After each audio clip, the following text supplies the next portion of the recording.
Bon, aujourd'hui on n'est pas là pour barboter dans la soupe de Tati, hein. Vous l'avez lu dans le titre de la vidéo, on va voir ce que ça fait d'être mordu par une scolopendre géante. Quoi, ça vous impressionne pas? Et si je vous dis qu'elle est venimeuse et qu'elle mesure en moyenne 30 cm? Ouais, effectivement, 30 cm c'est grand. Bon, et si on en parle aujourd'hui, c'est pas du tout par hasard, c'est déjà arrivé à certaines personnes de se faire mordre, et alerte spoiler, ils ont fini dans un sale état. Mais alors d'après vous, est-ce qu'il faut réellement craindre la scolopendre géante? Peut-elle tuer un humain? Et si oui, de quelle manière? Les idées c'est dans les commentaires, et moi en attendant je vais tenter de répondre à toutes ces questions et vous montrer ce que ça fait d'être mordu par une scolopendre géante. Let's go. Pour commencer, une scolopendre géante, c'est quoi?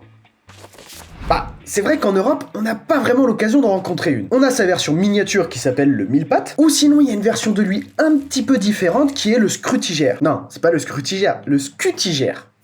Voilà. C'est pas la même chose. Je sais même pas si scrutigère ça existe. Mais bref, ces deux espèces, c'est ce qu'on a principalement en Europe. Alors, ils sont pas forcément dangereux pour l'humain, ils vont pas mordre comme la scolopendre géante, mais ils vont quand même sécréter des toxines irritantes si on les touche. Voilà, au pire, vous aurez des démangeaisons. Bon, par contre, pour la scolopendre géante, c'est pas la même histoire, hein. On est sur quelque chose de beaucoup plus vénère. Déjà, niveau taille, elle fait généralement entre 20 et 40 cm de long pour les plus gros spécimens. Ceux-là, on les trouve principalement dans les pays tropicaux. Après, dans le sud de la France et dans les dom-toms, on en trouve aussi, hein. Mais je vous rassure, elles sont pas aussi grandes. Elles vont quand même faire 10 cm de long, mais bon, je dis ça, je dis rien. Et en tout cas, elles ne sont pas comptées comme des espèces géantes. Pour ça, il faut aller en Amérique du Sud, dans les pays tropicaux. Bon, niveau alimentation, c'est un animal assez vénère, hein. Elle bouffe à peu près tout ce qui bouge et qui rentre dans son régime alimentaire. Et en plus de ça, ça reste un animal rapide, agile, et elle est vraiment réputée pour être très agressive quand on parle de bouffe. Quoi? Vous avez parlé de quoi? De la bouffe? Vous avez de la bouffe? Elle est cachée où la bouffe? Je veux de la bouffe! Par exemple, elle n'hésite pas à s'attaquer à des mygales, des lézards, des serpents, parfois de petits rongeurs et même des oiseaux. Ok, tout ça c'est cool, mais pourquoi la scolopendre géante est-elle dangereuse? Bon, je pense que j'ai pas été assez clair à son sujet. La scolopendre géante, c'est une machine de guerre. C'est une vraie teigne. Déjà au niveau de son comportement, je l'ai dit un peu avant, elle est hyper agressive. Si elle se fait attaquer par une autre espèce ou même un prédateur, elle ne va pas fuir, elle va faire face au danger et se défendre jusqu'à mort s'en suive. Pour elle, dans sa tête, je pense que c'est carrément les arènes de gladiateurs, hein. Spartacus, Luminus,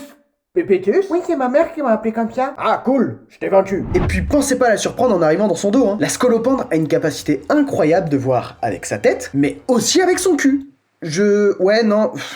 Franchement, la nature, je comprends pas parfois. C'est un délire quand même, hein. Au niveau de sa morphologie, elle a énormément de pattes. En moyenne, elle en a 100, et avec ça, elle est hyper rapide pour chasser une proie, par exemple. Et la chose la plus dangereuse chez la scolopendre géante, après son agressivité bien sûr, c'est ses crochets remplis de venin. Pour les situer, ils sont juste en dessous de sa mâchoire avec les glandes à venin. D'ailleurs, il arrive parfois que la scolopendre géante s'attaque à des proies qui font 15 fois sa taille. Et tout ça grâce à son venin. Alors oui, il est puissant, hein, mais c'est pas ça qui est le plus redoutable chez lui. Il va surtout faire des dégâts dans le système cardiovasculaire et nerveux de sa victime. Pour faire simple, elle sera complètement paralysée. Et du coup, la scolopendre n'aura plus qu'à bouffer tranquillement sa proie.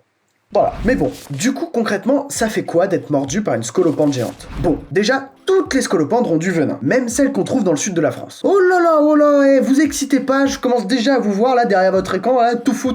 J'ai dit tout fou. Expression qui n'existe pas et qui fait très vieux, hein. Là, j'ai pris 30 ans dans la gueule. Bref, je vous rassure, elles ne sont pas du tout ou très peu dangereuses pour l'humain. Leur petite taille, même si c'est 10 cm de long, fait qu'elles n'ont pas assez de puissance dans leur crochet pour percer notre peau. Donc celle-là, c'est tchoubilou-bilou, un petit bisou et au dodo. Ouais, parfois, même moi, je sais pas ce que je raconte. Par contre, il y a deux morsures de scolopendre que vous devez craindre, d'ailleurs, c'est vivement recommandé. C'est la scolopendre de Chine à tête rouge et la scolopendre gigantea. La scolopendre géante, quoi. C'était pour faire genre en latin. Bon, déjà, si vous êtes mordu par la scolopendre gigantea, rassurez-vous, c'est pas forcément mortel. Par contre, ça peut l'être si vous êtes fragile au niveau de la santé. Je suis une petite fragile. Ça reste une morsure dangereuse et très douloureuse. D'ailleurs, les symptômes sont souvent des sensations de brûlure, des œdèmes, parfois des vomissements, de la fièvre ou des maux de tête. Par contre, si vous voulez des symptômes plus sérieux, vous pouvez compter sur la scolopendre de Chine à tête rouge. Là, vous pouvez potentiellement mourir de sa morsure venimeuse. Niveau symptômes, vous pouvez avoir de l'hypertension, une ischémie cardiaque, je sais pas si je prononce bien, des nécroses de tissu, et comme je le disais avant, ça peut finir par un décès. Par exemple, à Hawaï aux États-Unis, 11% des admissions aux urgences sont liées à des morsures de scolopendre géante. Par contre, si vous voulez vous protéger à 100% des morsures de scolopendre géante, j'ai une petite astuce pour vous. Il faut cliquer sur le bouton s'abonner et le petit pouce bleu aussi, tout simplement. D'ailleurs, se faire mordre par une scolopendre géante, c'est arrivé à Jacques. Et ça l'a pas vraiment fait pour lui. Jacques, c'est un homme de 67 ans qui a toujours vécu en Guadeloupe et plus précisément dans la ville de Lamentin. c'est pas une blague, hein. La ville s'appelle Lamentin, je parle pas de l'animal. Mais bref, Jacques, il profite de la retraite et son passe-temps favori, c'est le jardinage. Il adore s'occuper de son jardin. Et un jour où justement il faisait du jardinage, il se fait mordre par une scolopendre géante qui l'a surpris sans le savoir et qui était dans les buissons. Jacques s'empresse d'appeler les pompiers pour qu'ils viennent le secourir et l'emmener potentiellement aux urgences. Au bout de 5 minutes, il raccroche avec les pompiers, il a eu le temps de leur expliquer un peu tout ce qui s'est passé, et ne sachant pas quoi faire, en attendant les pompiers, il fait pas grand chose, quoi. Voilà, il attend que ça passe. 10 minutes plus tard, les pompiers arrivent sur place, ils toquent à la porte, pas de réponse, donc il décide de forcer l'entrée et il retrouve Jacques complètement mort. En fait, le problème, c'est que Jacques souffrait d'hypertension artérielle et en plus de ça, il était diabétique. Et au moment où il s'est fait mordre par la scolopendre géante, on suppose qu'il a fait un choc anaphylactique. Mais je vous rassure, hein, ça, c'est un cas extrêmement rare et pour détendre un petit peu l'atmosphère, je vais vous parler de Neil qui a choisi comme animal de compagnie la scolopendre géante. Ouais, drôle de choix. En gros, pour faire rapide, Neil, c'est un étudiant en biologie qui vit à Taïwan avec une scolopendre géante, qui mesure, accrochez-vous bien, hein, parce que c'est pas mal quand même, 43 cm de long. Oui, c'est flippant. Bon, après, il ne s'est jamais fait mordre, hein. Par exemple, pour la nourrir, vu que c'est un animal carnivore, il lui donne de la nourriture pour chat. Franchement, je trouve ça autant flippant que fascinant. D'ailleurs, comment survivre à une morsure de scolopendre géante ? Bon, survivre, c'est peut-être un peu exagéré, mais on sait jamais ce qui peut arriver. Déjà, on part du principe que vous êtes parti au Brésil pour découvrir la forêt amazonienne qui regorge de scolopendres géantes. Et surtout, la scolopendre de Chine à tête rouge. La pire, quoi. Je suis démoniaque.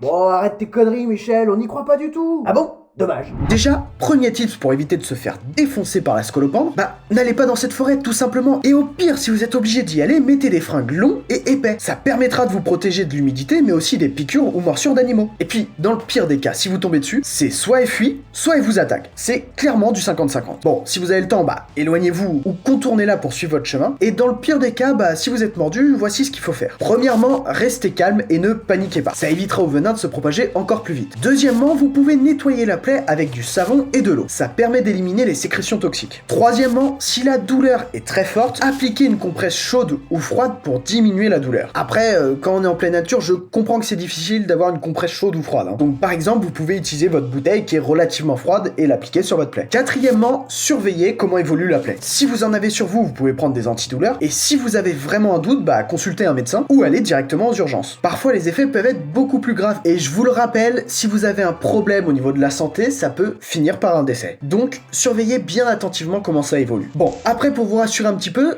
le début va pas forcément vous rassurer, mais écoutez jusqu'à la fin quand même. Aujourd'hui, il n'existe pas encore d'antivenin contre la scolopendre géante, mais certains chercheurs ont découvert que la rétigabine, qui est souvent utilisée pour lutter contre l'épilepsie, supprime les effets du venin et rétablit un fonctionnement à peu près normal de notre métabolisme. Voilà la solution pour lutter contre le venin de la scolopendre géante. Après, il faut pas oublier que ça reste très rare d'en mourir. Faut déjà avoir un pied dans la tombe, quoi. Mais bref, si vous avez apprécié la vidéo, n'oubliez pas le pouce bleu, ça m'encourage et puis ça aide au référencement. Vous pouvez aussi vous abonner à la chaîne, faire un petit don sur le bouton rejoindre qui se trouve sur ma page YouTube, et puis partager un max cette vidéo. En ce moment, j'en ai énormément besoin. L'algorithme m'a dit ciao. Donc si vous partagez les vidéos, c'est vraiment cool, ça me soutient énormément en ce moment. Sur ce, je vous laisse reprendre vos activités, et n'oubliez pas que la curiosité est un charmant défaut.